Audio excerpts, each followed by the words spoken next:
This is something a little new for us. It's off the clock live. Does that mean we're on the clock? I'm not sure. Let's not get into the weeds on this. Exactly. Why are Welcome. we live, Sarah? Exactly.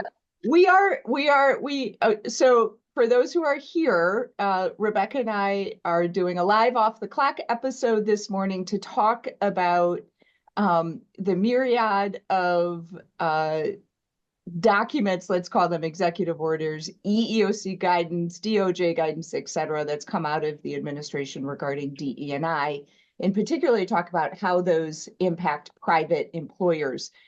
And I have to tell all of our attendees that this is the second round of this for me and Rebecca.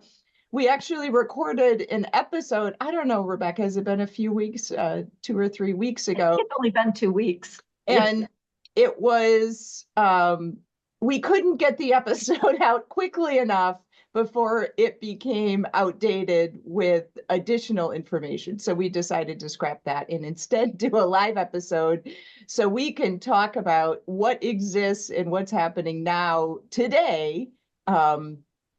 So that is why we are here, and that is why we are live. So for those who are attending, our conversation today is going to be centered around the guidance and information that has come out of the current administration regarding DE&I. And I want to be very clear, we're specifically focused on how it impacts private employers.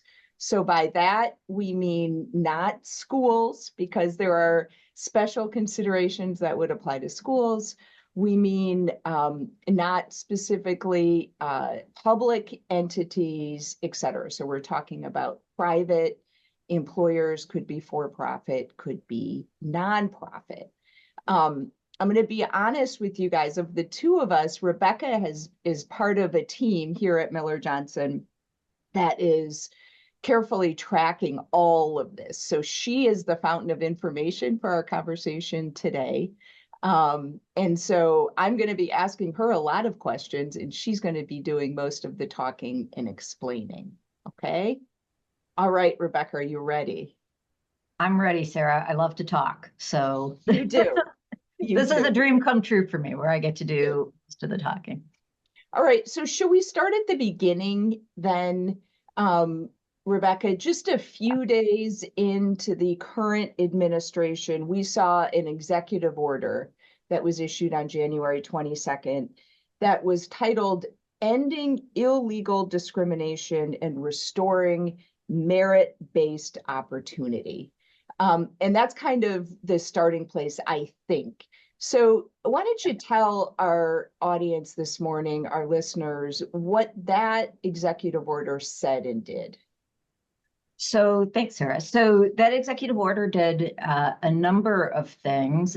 First of all, it was within the first few days after the inauguration. So that communicates to all of us that this is high priority for the new administration. So the timing itself was a communication.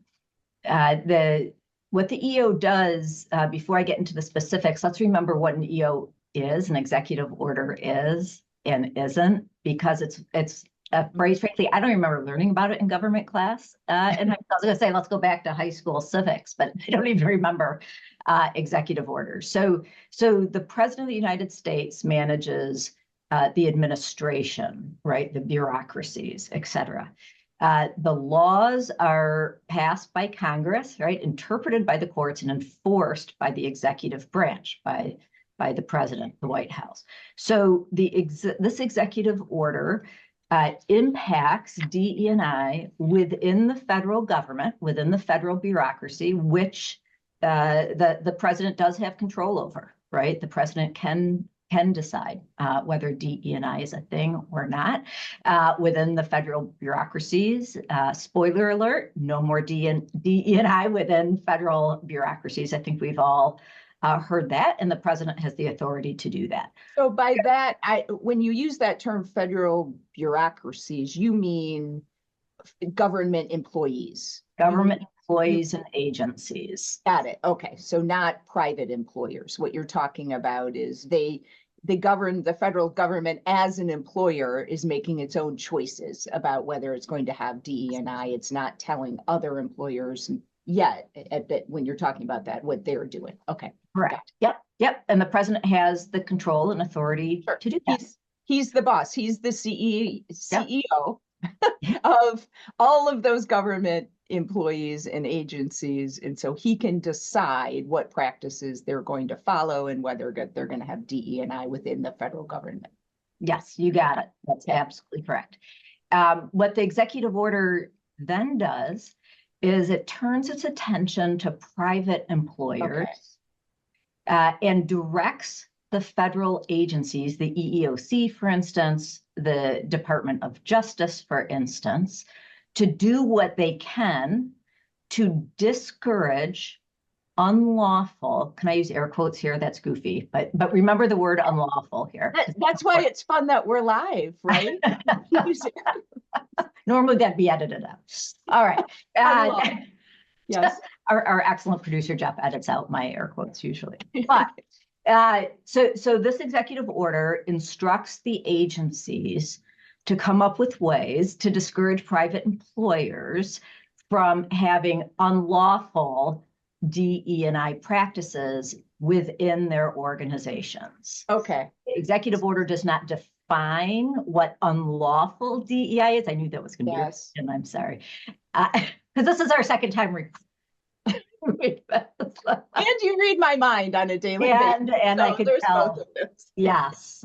So it doesn't define the difference between lawful DE&I and unlawful DE&I. Right. Which is very important for private employers, right? I mean, that's what do they mean when they say unlawful DE&I? Okay. Luckily, we've gotten guidance since the EO, since that executive order, and we're going to talk about that in just a minute.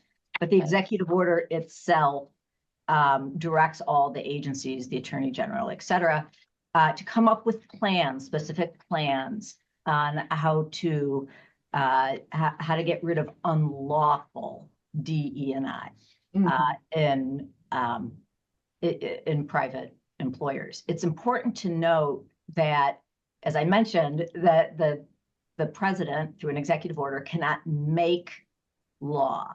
So Title VII, so let's level set for a minute. What are our discrimination statutes on the federal level? Right, we have Title VII. I know that one.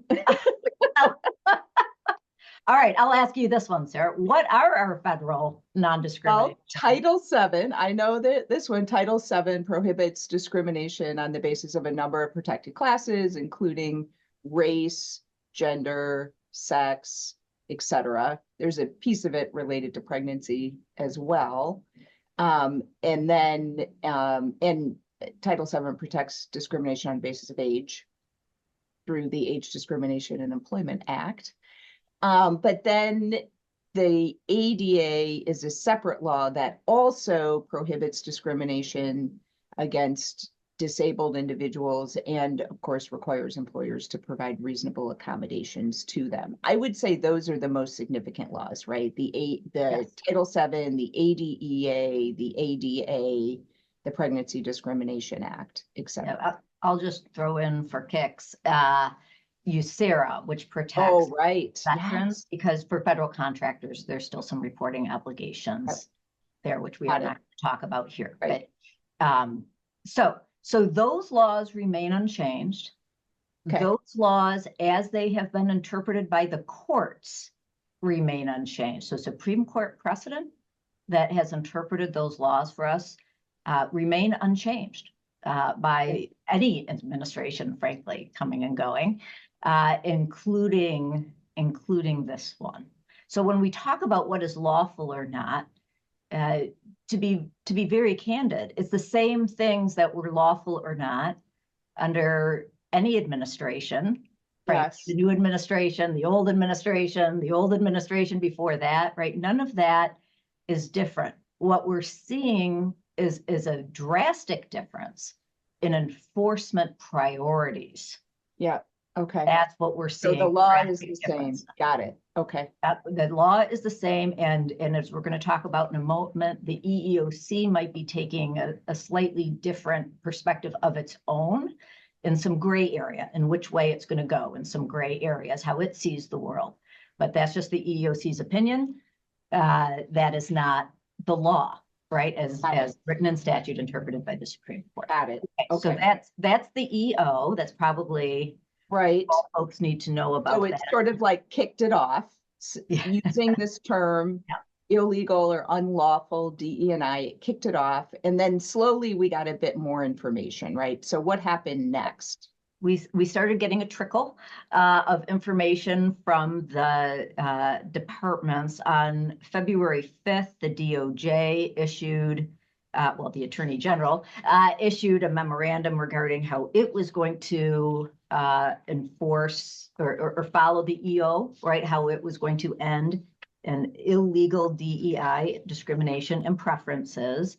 Okay. And it directed the department as enforcement priorities to file lawsuits, et cetera.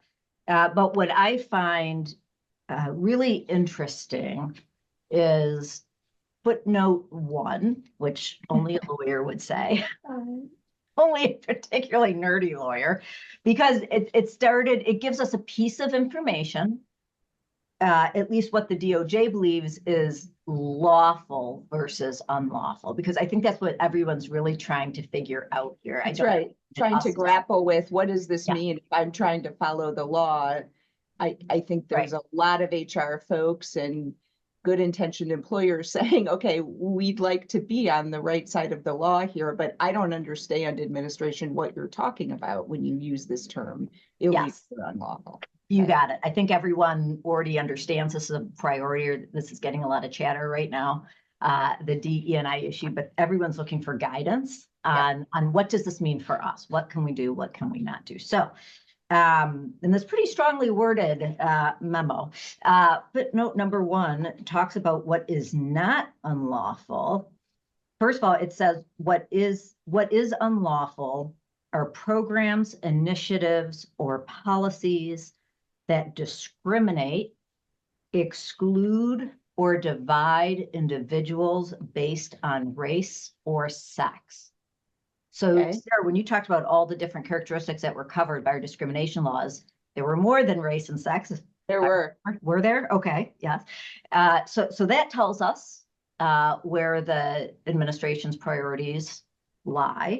Focus primarily race and sex. Race and sex. It's concerned about, and it's using the term discrimination, which is no surprise. To your point, that's what the law has always been, right? You can't. Yes. What that sentence just said is you can't discriminate on the basis of race or sex. You can't give preferences or consider those as factors in an employment decision. Okay, you and I are correct. Yes, got it.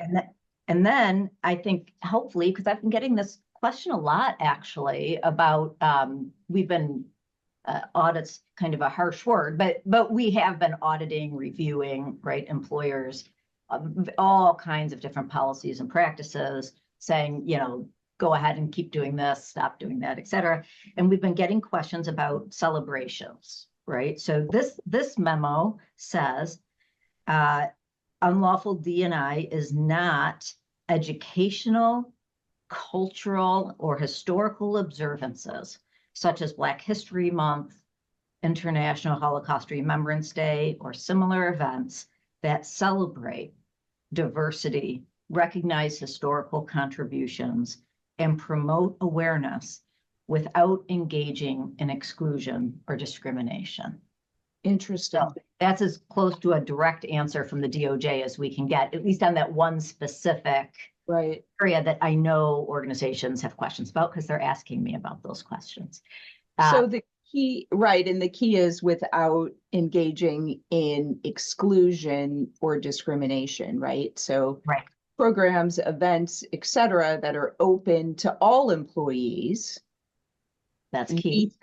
We think it's likely, that the administration within private employment, what they're doing in the federal government is different than what can happen in the in the walls of a private employer, right? We're not saying the federal government is going to continue to celebrate those days. They may not within their own walls.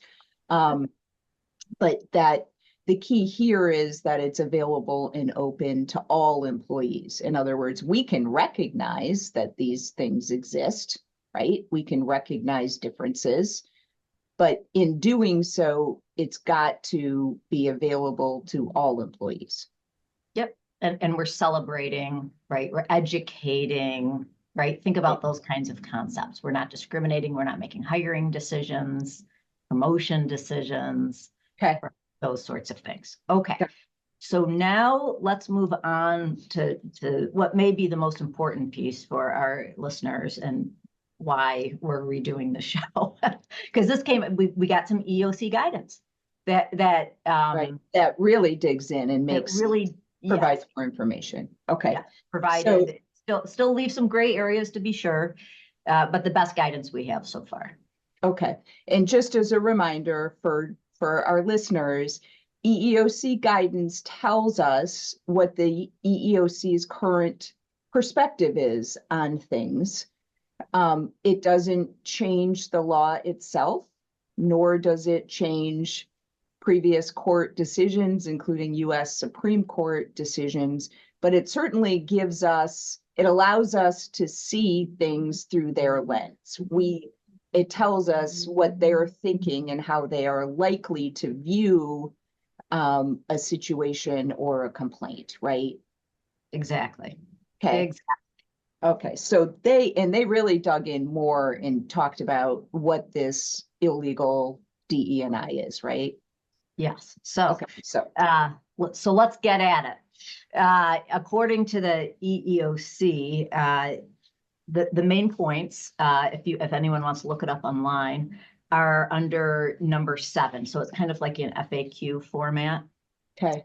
So FAQ 7 is what is unlawful DE&I. Any employment action motivated by race, sex, or other protected characteristic is unlawful. That's always been the case since. So yeah, so far we all know this is not news to anyone, right? We all know this. Okay. Note that Title VII doesn't put preferences on any characteristics over others, but this guidance calls out race, sex, and then lumps every other protected characteristic together. And everything else. So again, recognizing what the priority is likely to be in enforcement, right? What cases they're likely to bring, et cetera. Okay. So then they listed a whole bunch of examples of what employment actions could be that would fall under this anti-discrimination rule. And it includes hiring, firing, promotion, demotion, compensation, fringe benefits. None of those, I'm guessing, are even interesting to the people listening because it's so well-founded. But here comes some areas that people may want to pay attention to. Access to or exclusion from training, including leadership or development programs. So any training or leadership development programs that exclude individuals based on protected characteristics, the EEOC is saying is unlawful. Right. And I'm just going to stop you there because I'm going to say that a different way.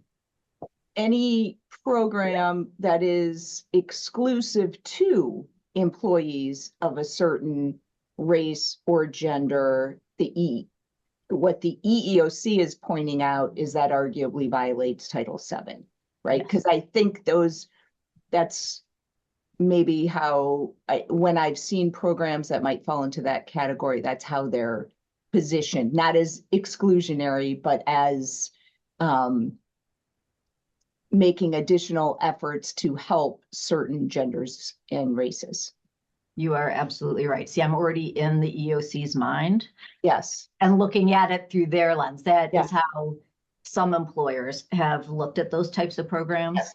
But on the flip side, they're seen as they're looking at it as exclusionary. That's exactly right. So these programs that maybe we've developed to make sure in a good faith effort to try to make sure that equal opportunities are available across our workforce, the EEOC focuses on the exclusionary piece of it, and again, points out not something, quite frankly, that's new under the law, but they point out that there is an argument that that exclusion violates Title VII because you're providing an opportunity on the basis of race or gender, and that opportunity is not available to all employees. The EEOC also says access to mentoring, sponsorship, or workplace networks or networking that is affinity groups. That is restricted against, well, to use the EEOC would say restricted, right, to only certain groups and excludes other groups, right, could be problematic. Internships, no matter what we call them. So that would include summer associates, fellowships, other types of non-permanent types of employment arrangements, mostly with individuals still getting their education. Those are included. Selection for interviews, including placement or exclusions from a candidate pool or slate. So I think that's very interesting because a number of organizations in this country have followed have adopted policies of making sure a certain number of individuals of various protected categories were included in any interview pool. Not that they would get preference in the ultimate hiring decision, but that there would at least be representation in the pool. So the EEOC does not like that. And then lastly, any sort of discrimination in job duties or work assignments, which that one shouldn't probably come as a surprise. It's the EEOC guidance does expressly talk about employee resource groups, ERGs, as they're often called. And they actually say, Sarah, this surprised me, that they're okay so long as membership is not limited. Right.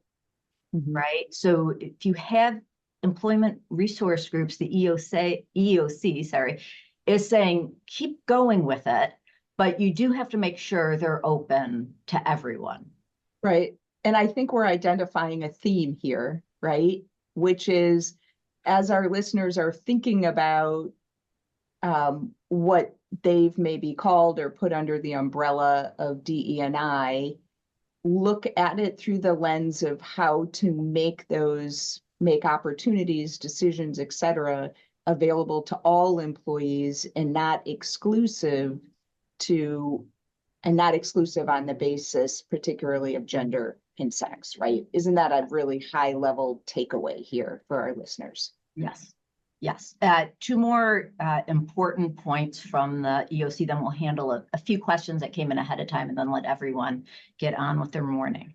The EEOC has made crystal clear its position that diversity, the goal of diversity, does not trump pardon the pun, the discrimination. Sorry. Our anti-discrimination laws.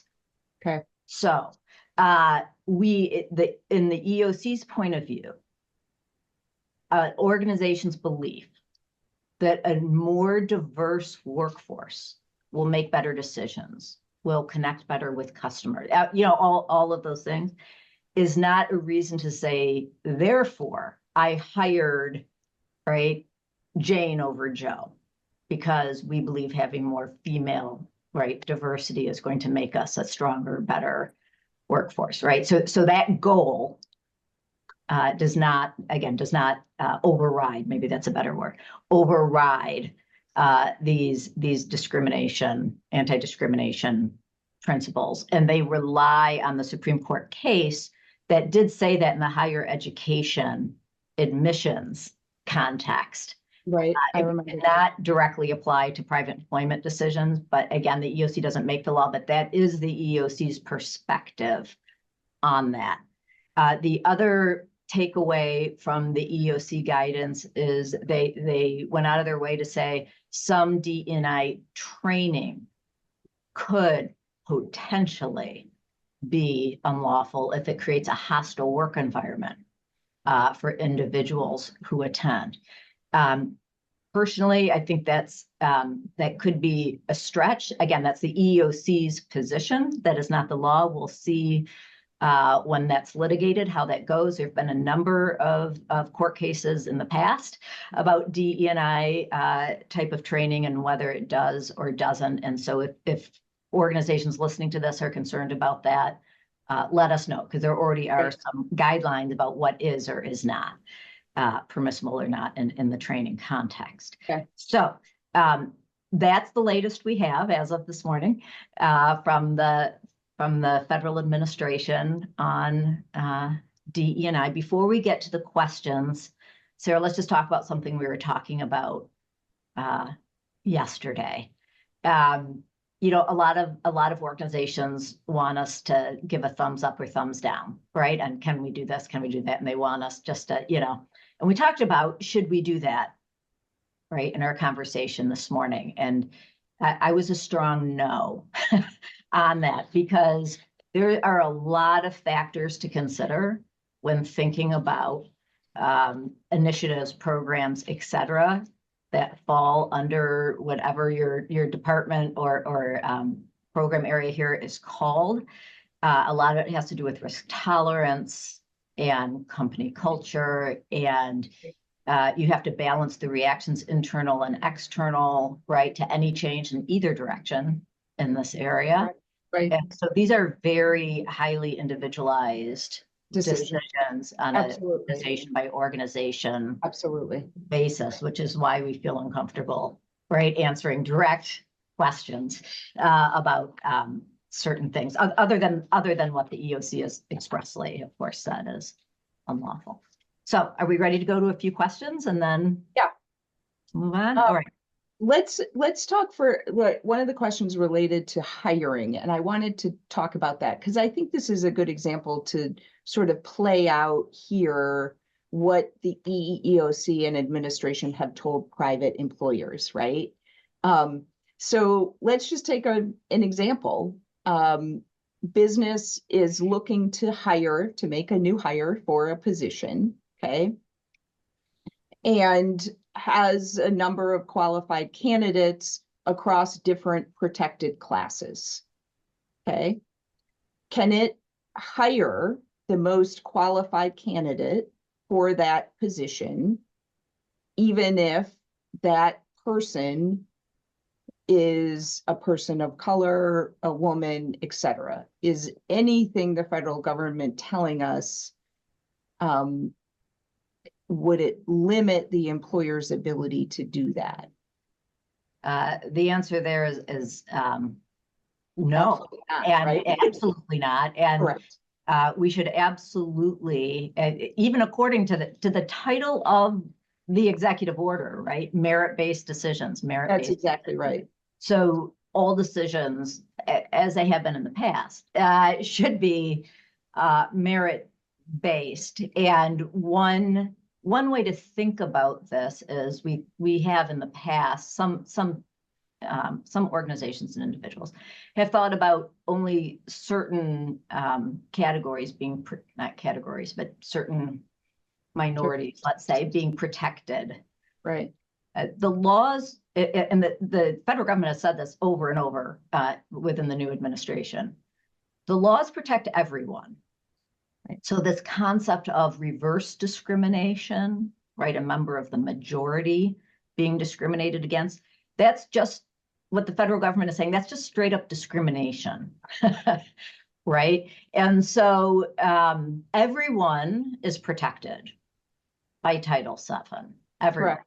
Whether you're male or female, or whether you're a person of color or not, you're protected by Title VII. So yes. Going back to my question in which I said, can we hire the most qualified candidate? The answer is absolutely yes. And in fact, that's exactly what the law says we are supposed to be doing. We should must. Yeah. You must. Now, Must. I will also add this. For many employers, then the thread will lead back to what qualifications am I looking for this job? And that's where the strategy becomes very individual to the organization. Okay. If it's an organization that has very legitimate business reasons to have diversity, and I'm using the word diversity very broadly, right? People coming with different perspectives and experiences, et cetera, to deliver what their business provides, okay, then that organization should be thinking about why that is, and how to define the qualifications for a position without using a shortcut that is a protected class. Can we talk about the ADA, Sarah? Can I Yes. give you one? Okay. Yes. Okay. So the Love ADA, talking about the ADA, and we got a question on this, and it's a fantastic question, which is how does everything we've talked about this morning, how does that impact ADA? well, it doesn't. quite like it doesn't impact the ADA. I mean, the ADA remains the same law that it was before. Quite a bit of work that we do and our clients do under the ADA has to do with reasonable accommodations, right? Providing reasonable accommodations to employees with disabilities. The administration has not issued anything saying that employers are excused from that obligation, nor could they, because the ADA is a law that they can't change. Okay, so all of that remains the same. We recognize that sometimes providing reasonable accommodations could be interpreted as giving a preference to somebody with a disability, and that remains the case. Okay. Correct. But we still can't discriminate in hiring, firing decisions, right? We can't give preference to in a hiring decision, right? Someone with a disability over someone with not, just because of the fact that they have a disability or do not have a disability, right? The non-discrimination elements of the ADA remain fully enforced.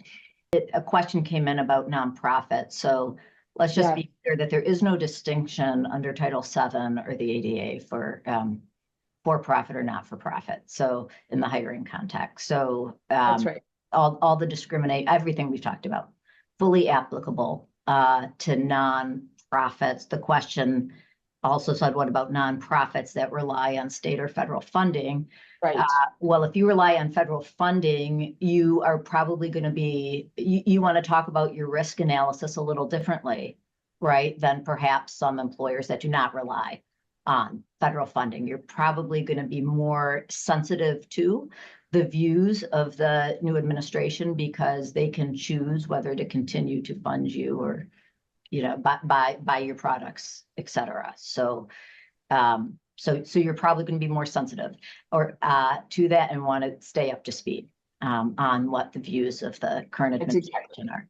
Yeah. It's additional leverage that the federal government has over the organization. If you rely on them for funding, what that means is we're not just talking about a charge or a potential lawsuit. We're also talking about your funding potentially being at stake.